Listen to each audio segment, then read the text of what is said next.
কোনোদিন ভাবিনি যে এইরকম দৃশ্যের সাক্ষী আমি নিজে থাকবো।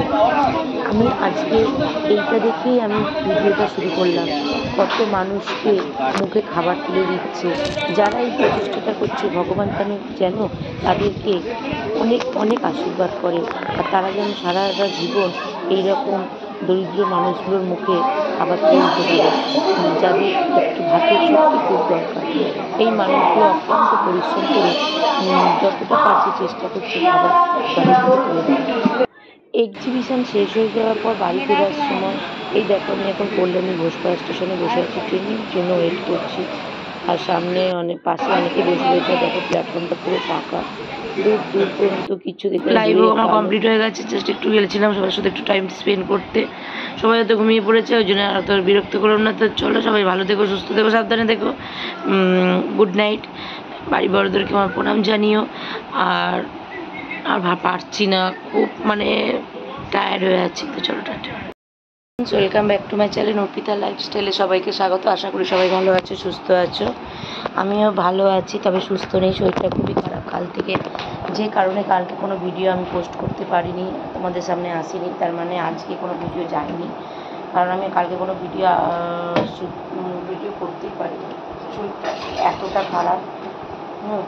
আর আজকে গেছে বাবার পরীক্ষা দিতে, কারণ আমাদের প্রাক্তন মুখ্যমন্ত্রী মারা যাওয়ার জন্য যেদিন পরীক্ষাটা ক্যান্সেল হয়েছিল সেই পরীক্ষাটা আজকে আছে। সকালবেলা উঠে কালকের আটা মাখা ছিল, রুটি করে দিয়েছি, ঢ্যাঁড়স আলু ভেজে গরম করে দিয়েছি, দুধ গরম করে দিয়েছি, বাবার খই দুধ খেয়ে নিয়েছে। আমার শরীর এতটা খারাপ লাগছে আমি বুঝতে পারছি না। তার মধ্যে আজকে সোমবার, উপোস, খুব শরীরটা খারাপ, ঘাম দিচ্ছে, দেখতেই পাচ্ছ কী পরিমাণে ঘাম দিচ্ছে। পরশু দিনের ভিডিওটা আজকের ভিডিও দুটো একসাথে আসবে। আমার ভিডিও কালকে দিতে না পারার জন্য তোমরা আমার ক্ষমা করে দিও। আমি কি করব, পারছি না, যে কারণে আমি দিতে পারিনি। তো চলো তোমরা দেখতে থাকো। আর ঘরের কাজ কমপ্লিট হয়েছে, এবার ঘরদোর মুছবো, বাসন টাসন মাজা হয়ে গেছে, জামা কাপড় ধুয়ে নিয়েছি, এবার ঘরদোর মুছে নিই, ব্যাস তাহলে শেষ। চলো দেখতে থাকো।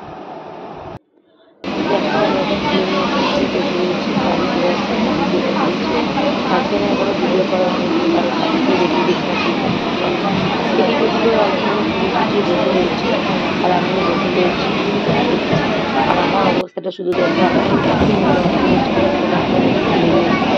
আর বাইরে ভালো লাগছে।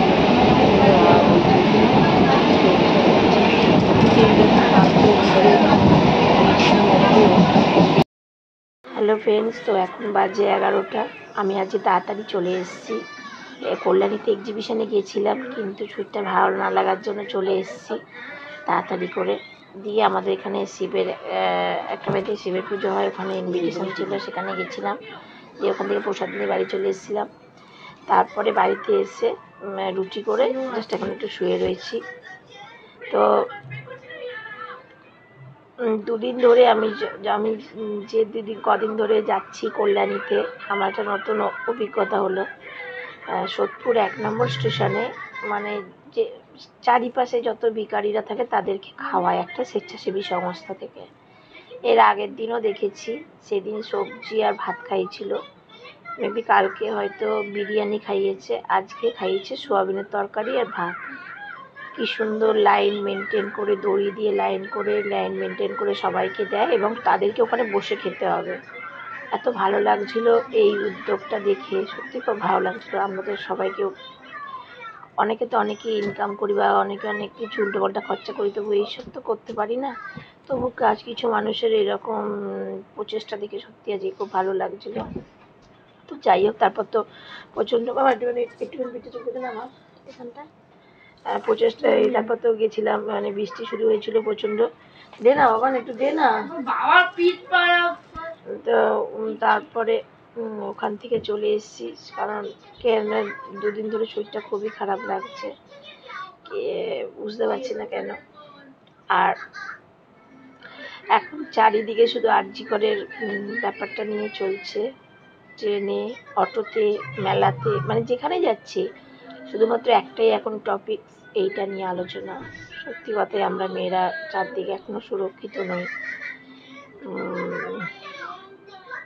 চারপাশে যা হয়েছে। কারণ যারা এইসব কাজগুলো করে তারা কখনো ভেবে দেখে না যে তাদের বাড়িতেও মা বোনরা আছে, তাদের সাথে যদি এরকম কিছু হয় তখন অন্যের কেমন লাগে।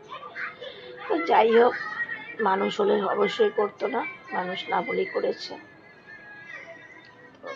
একটা ছোট্ট মানুষ কীভাবে চলে গেল, একটা তাজা প্রাণ।